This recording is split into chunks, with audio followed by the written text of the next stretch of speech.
We'll be solving compound inequalities, and we'll be answering with a number line and interval notation. This time we have two inequalities here, two less thans, and the x's between them. We're going to solve for the x within. Or should I say we're going to isolate. So we have 2 less than x plus 6 less than or equal to 13. This actually means that x plus 6 is between 2 and 13.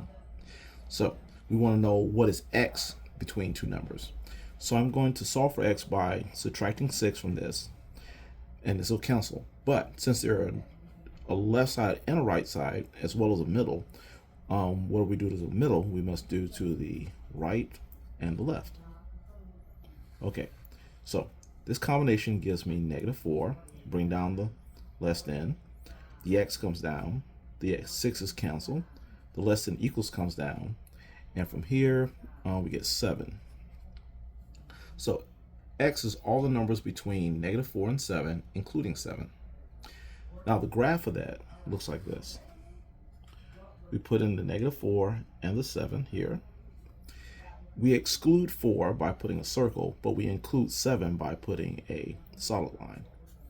And all the numbers that are between -4 and 7, we shade between. So we want all these numbers right here.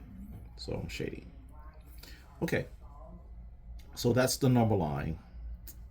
The interval notation for this would be -4 to the left, 7 to the right, and since -4 is not included, we'll use parentheses, and 7 is included, so we'll use a bracket. So that's our interval notation. Next, we have 4 less than or equal to 2x minus 8 less than 10. And again, we want to solve for x here in the middle. So we want to get rid of the -8 or subtracting 8, so we'll add 8. And what we do to the inside, we do to the outsides.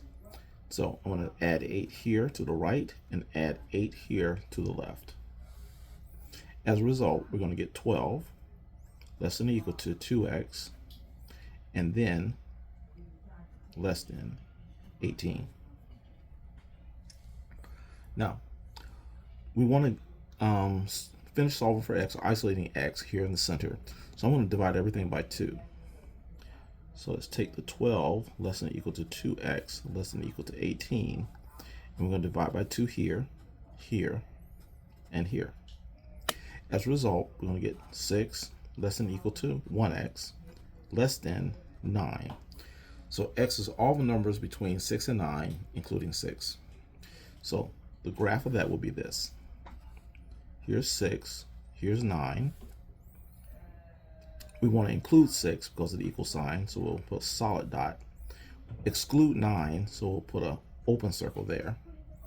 And then to represent all the numbers between 6 and 9, we'll shade or graph or fill in everything between there.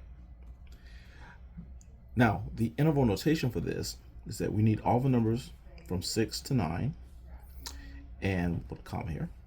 And 6 will be included, so we'll use a bracket. And 9 will not be included, so we'll use a parenthesis.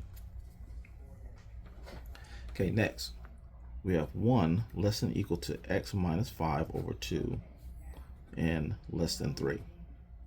So we want to find all the numbers that are between 1 and 3 for x minus 5 divided by 2.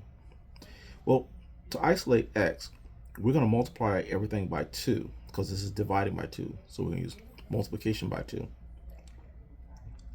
So to do multiplication by 2, I'm going to use distribution of 2.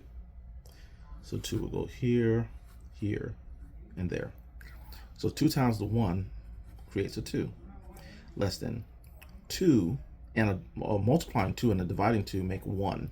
So we'll get 1x minus 5. And then less than 3 times 2 will be 6. So now we're going to finish solving for x by getting rid of -5. I'm going to say plus 5 here. What we do on the inside, you do on outside. So plus 5 to both sides. This will give me a 7. Less than, now we just have x. And less than, this will give me 11. So x is all the numbers between 7 and 11. So the number line for that, 7, 11, is we're excluding 7, so we use a circle. We're excluding 11, use a circle. And we want to include all the numbers in between, so we'll just shade the graph in between. Now, the interval notation for that is that we need all the numbers leftwise, 7, to the right, 11. And we want to exclude the 7, so we use parentheses. Exclude the 11, so we use parentheses.